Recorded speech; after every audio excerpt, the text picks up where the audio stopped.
Hello students, आज हम पढ़ेंगे 10th क्लास फिजिक्स में और आज का टॉपिक है अवतल दर्पण द्वारा प्रतिबिंब का बनना।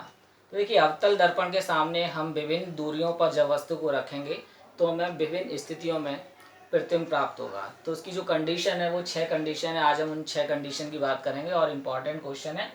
इससे रिलेटेड कभी एक मार्क्स का क्वेश्चन भी आ जाता है, पूछ लिया जाता है। तो इस कंडीशन को समझना बहुत ज़रूरी है। देखिए, सबसे पहली कंडीशन है जब वस्तु को हम अनंत पर रखते हैं। तो अवतल दर्पण है, यहाँ पॉलिश है, सामने यहाँ से परावर्तन होता है। तो अवतल दर्पण के सामने अगर कोई वस्तु अनंत पर रखी हुई है तो अनंत से चलने वाली प्रकाश की किरणें, जो अनंत से प्रकाश की किरणें चलती हैं वो समांतर होती हैं। तो अनंत से चलने वाली प्रकाश की किरणें दर्पण से टकराएंगी और दर्पण से टकराने के बाद ये परावर्तित होकर फोकस पर मिलेंगी। कहाँ मिलेंगी? फोकस पर। तो इन दोनों किरणों के फोकस पर मिलने से अनंत पर रखी वस्तु का वास्तविक, उल्टा और बहुत छोटा प्रतिबिंब एफ पर, फोकस पर प्राप्त होगा। पहली कंडीशन हो गई। जो आपको परिभाषाएं हैं जो इसमें समझाया जा रहा है, बताया, उसको आप अपनी कॉपी पे नोट भी कर सकते हैं, सुनकर रिपीट करके। जब वस्तु सी व अनंत के बीच होती है, अब हम अपनी वस्तु को जो अनंत पे रखी थी उस अनंत को खिसका कर, ये फोकस होता है, ये सी होता है, तो हम सी और अनंत के बीच लाते हैं। तो सेकंड कंडीशन में हमने वस्तु को खिसकाया और ये सी है और अनंत, सी और अनंत के बीच लाके रख दिया। तो जब सी और अनंत के बीच लाके रख दिया तो इस वस्तु से चलने वाली एक प्रकाश की किरण जो मुख्य अक्ष के समांतर जा रही है वो दर्पण से टकराने के बाद फोकस से होकर जाएगी, जो यहाँ दिखाई गई है, फोकस से होती हुई। दूसरी प्रकाश की किरण वक्रता केंद्र से होती हुई दर्पण पर लंबवत आपतित होगी और जिस रास्ते से आई है उसी रास्ते से वापस लौट आएगी। तो ये दोनों प्रकाश की किरणें जिस बिंदु पर मिलेंगी वहां हमें इस वस्तु का वास्तविक, उल्टा और वस्तु से छोटा प्रतिबिंब प्राप्त होता है और ये प्रतिबिंब सी व एफ के बीच बनता है। हम देख रहे हैं कि वस्तु को हमने इधर खिसकाया, प्रतिबिंब हमारा इधर खिसक रहा है, दर्पण से दूर होता जा रहा है। वस्तु को हम दर्पण के पास ला रहे हैं। सेकंड कंडीशन, जब वस्तु को हम सी पर रखते हैं तो हमने वस्तु को उठाकर जो वक्रता केंद्र सी वहां पर रख दिया है। तो वस्तु को हम और पास लाए हैं तो क्या होगा? उस कंडीशन में जो प्रकाश की किरण है, जो एक प्रकाश वस्तु से चलने वाली प्रकाश की किरण मुख्य अक्ष से समांतर जाएगी और परावर्तित होने के बाद वो फोकस से होकर जाएगी।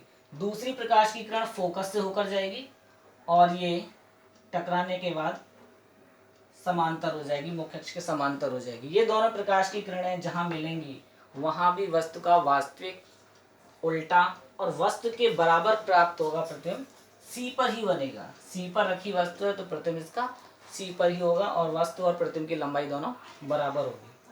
अगली कंडीशन में, चौथी कंडीशन है, जब वस्तु को हम सी और एफ के बीच रखते हैं तो हमने वस्तु को सी से खिसकाया दर्पण की तरफ, सी और एफ के बीच में रख दिया। तो हमने जब वस्तु को रखा सी और एफ के बीच में, ये वस्तु रखी हुई है सी और एफ के बीच, तो हम दर्पण के पास ला रहे हैं वस्तु और प्रतिबिंब उससे दूर होता जा रहा है। इतनी कंडीशन में हमने देखा जो हमें प्रतिबिंब प्राप्त हुआ, पहले वस्तु से छोटा था, फिर थोड़ा सा बड़ा हुआ, फिर वस्तु के बराबर हुआ।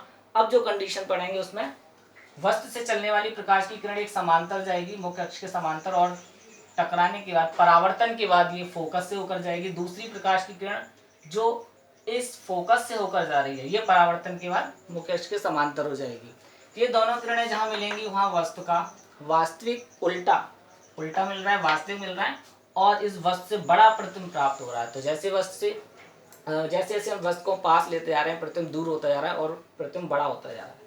अगली कंडीशन में जब हमने वस्तु को एफ पर रखा, फोकस पर रखा, जब हमने इसको फोकस पे रखा तो इस वस्तु से चलने वाली प्रकाश की किरण जो समांतर किरण है वो दर्पण से टकराएगी और फोकस से होकर जाएगी। ये समांतर किरण टकराने के बाद फोकस से होकर जाती है। दूसरी प्रकाश की किरण जो वक्रता केंद्र से होती हुई और इस वस्तु से होती हुई दर्पण पर लंबवत आपतित होती है और जिस रास्ते से आती है उसी रास्ते से वापस लौट आएगी, जिस रास्ते से आएगी उसी रास्ते से वापस लौट रही। ये दोनों प्रकाश की किरणें हमें कहीं भी नहीं मिलती नजर आ रही हैं, लेकिन ये दोनों प्रकाश की किरणें समांतर है, इसलिए ये अनंत पर जाकर मिलेंगी। तो इसीलिए फोकस पे रखी हुई वस्तु का जो प्रतिबिंब बनता है वो अनंत पे बनता है, वास्तविक होता है, बड़ा होता है। अब लास्ट कंडीशन इसकी, जब वस्तु को हम एफ और पी के बीच रखते हैं, यानी कि वस्तु को हमने फोकस और जो दर्पण का ध्रुव है उसके बीच रखा है, दर्पण के और पास लाए हम। तो जब हमने वस्तु को फोकस और पी के बीच रखा तो सबसे पहले वस्तु से चलने वाली प्रकाश की किरण जो मुख्य अक्ष के समांतर थी, टकराने के बाद फोकस से होकर जाती है, फोकस से होकर गई। दूसरी प्रकाश की किरण जो वक्रता केंद्र से होती हुई दर्पण पर लंबवत आपतित होती है, उसी रास्ते से वापस लौट आती है।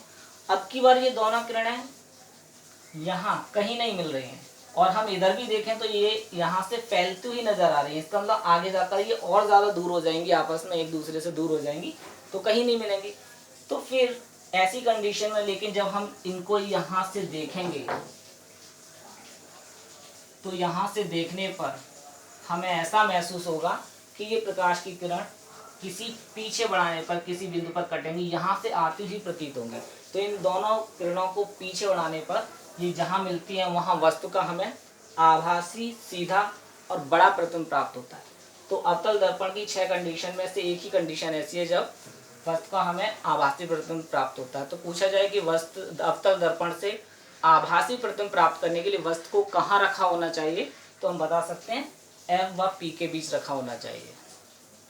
तो मुझे लगता है ये टॉपिक आपको समझ आया होगा। तो अगर ये वीडियो आपको अच्छी लगी तो आप इसे लाइक करें, शेयर करें और मेरे चैनल को सब्सक्राइब कर दें, जिससे कि जो भी नेक्स्ट वीडियो आपको तुरंत प्राप्त हो जाए।